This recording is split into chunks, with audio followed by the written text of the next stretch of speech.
ହଁ ମଉସା ମଉସା ବହୁତ ଦିନ ପରେ ଭେଟ ହେଲା। କଣ ଦୀପଦ କୁହ? କଣ ଆଉ କହିବା ଏଇଟା କଣ ଜାଣିଛ? ଏଇଟା କଣଟେ? ଏଇଟା ଗୁଳି ବାହାରିବ। ଏଇଟା ତୁ ଗୋଟେ କି ଯନ୍ତ୍ର ଗୋଟେ ଧରିଛୁ? ଏଇଟା ଗୁଳି ମରା ଯନ୍ତ୍ର।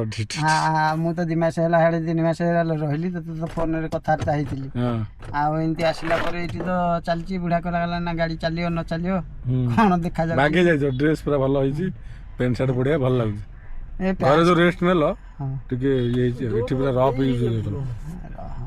ସେ ଟିକେ ରଫ୍ ୟୁଜ୍ ନାହିଁ, ସେ ଠିକ୍ ଠାକ୍ ଏଠି ବି ମେଣ୍ଟେନ୍ ଭଲ କରିକି ଚାଲିଥିଲି।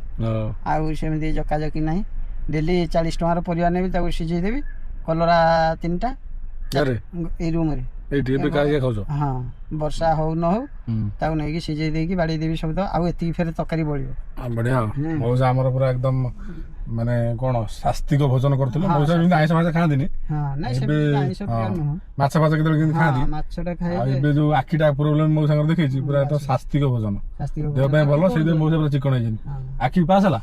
ପାସ୍ ସିଏ ଆହୁରି ଲେଖିଦେଲା, କହିଲା ନା ନାଇଁ ତମର ଆଖି ଦେଖାଯାଉନି। ମୁଁ କହିଲି ଦେଖାଯାଉନି, ମୁଁ ଚଲଉଛି କେମିତି ଗାଡି?